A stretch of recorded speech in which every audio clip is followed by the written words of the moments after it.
Bueno, la última clase, el último video que le subí, hablábamos acerca del Renacimiento, ¿sí?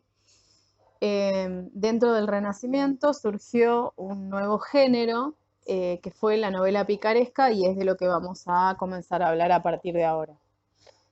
El Lazarillo de Tormes, que es el texto que tenemos que ir leyendo, fue publicada en 1554 en España y se encuadra dentro del surgimiento de un nuevo género, como les decía, la novela picaresca. Este género irrumpe para mostrar la realidad más cruda del Imperio español, la pobreza de las clases bajas, el descontento social, la mezquindad de los más privilegiados y los abusos del clero y la nobleza. El género toma su nombre del protagonista, un pícaro que logra sobrevivir por medio de su ingenio y astucia en un medio social que le es adverso y marginal. Así, el pícaro se opone al ideal del caballero que se había destacado hasta entonces en la narrativa medieval, es decir, la novela caballeresca, aquella que volvió loco en sus lecturas a Don Quijote.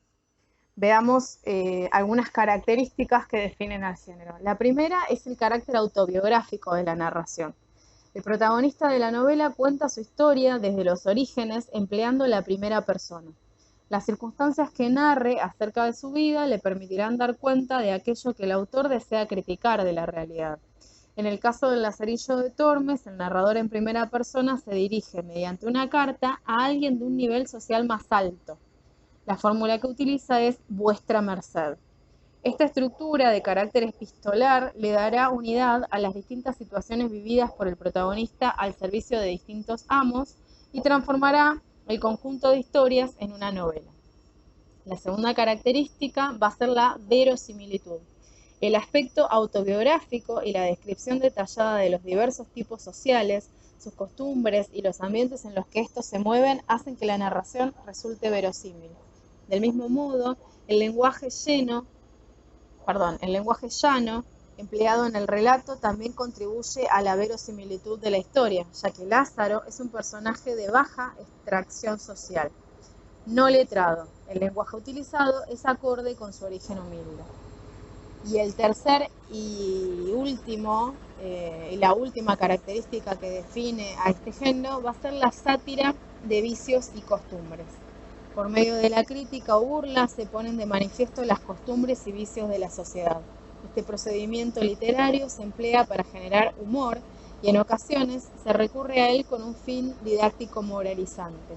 La crítica apunta a la corrupción, la hipocresía, el falso honor, la ambición, la avaricia y la falta de solidaridad por parte de los estamentos sociales más privilegiados.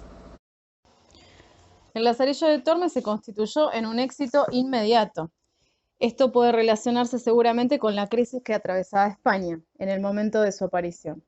Una gran parte de los campesinos no tenían trabajo y se trasladaban a las ciudades en busca de oportunidades, pero terminaban mendigando ante la falta de estas. En este sentido, frente a los héroes medievales de los más altos estamentos que aparecían en la novela caballeresca, generalmente nobles, el personaje del pícaro se muestra como un antihéroe. Por primera vez aparece esta clase de personaje. La picaresca instala al pícaro, representante de las clases más marginadas, en el escenario de las ciudades renacentistas para librar las peores batallas, aquellas que lo llevan a enfrentar el hambre y el maltrato. Desde el prólogo de la obra, Lázaro se refiere a aquellos que han sido beneficiados con un apellido ilustre y una dote o herencia familiar, y a los que, en cambio, pertenecen a su misma condición, los desafortunados, que no gozan de privilegios y deben salir a buen puerto a costa de un esfuerzo personal, soportando padecimientos físicos y morales. La sociedad española, personificada en la novela, estaba constituida por 8 estratos sociales: la realeza, la nobleza, la aristocracia cortesana, los caballeros, el clero, la burguesía, los letrados y militares, los campesinos, la plebe y los marginales. Casi todos ellos aparecen encarnados en el Lazarillo, a través de los amos a los que el protagonista debe servir para lograr su subsistencia. La vida compartida con ellos será la excusa para que el autor nos muestre el accionar de los representantes de cada uno de esos estratos. En cuanto al autor, el Lazarillo de Tormes ha sido transmitido desde sus orígenes de manera anónima. Según una hipótesis, el autor habría permanecido oculto por la fuerte crítica social que presenta. Lázaro atraviesa por distintos amos pertenecientes a diferentes estamentos y clases sociales y todos se muestran de manera descarnada. Maltrato, engaño, mentira, hambre, egoísmo son moneda corriente para Lázaro. Y si bien se puede pensar que esas actitudes son las que permiten generar los recursos para subsistir en este medio hostil, muestran una mirada muy oscura de la sociedad de la época. Por otro lado, el empleo de la primera persona narrativa le otorga un verosímil que en la época era difícil vincular con la ficción. Así que la obra fue prohibida por la Inquisición y recién se permitió su distribución cuando fueron eliminados los pasajes más cuestionados por la Iglesia, es decir, cuando fue censurado. Algunas teorías han apuntado al poeta y diplomático español Diego Hurtado de Mendoza, que nació en 1503 y murió en 1575, como posible autor de la obra.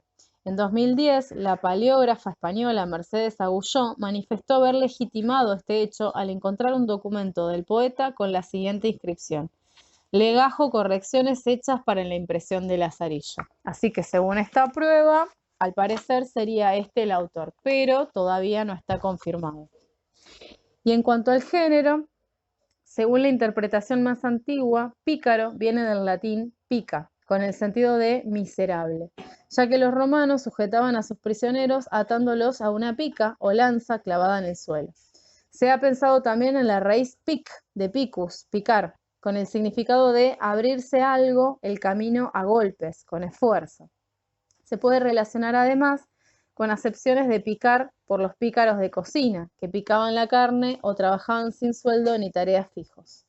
Otras teorías vinculan pícaro con picardía, región de Francia, dado que de allá emigraban muchos pobres hacia España. También se dijo que los soldados desertores vestían a lo picard, es decir, sucios y andrajosos. Finalmente, hay quien ha propuesto relacionar pícaro con bigardo, vegardo, que significa vago o vicioso. Según Alonso Zamora Vicente, en toda la trayectoria del género de la novela picaresca, no existirá nunca un solo pícaro, necio o estúpido, ni tampoco desesperado de su suerte. A pesar de todos los males a los que el pícaro debe enfrentarse, aparece siempre una vaga luz de esperanza de volver a empezar, un deseo de no resignarse nunca.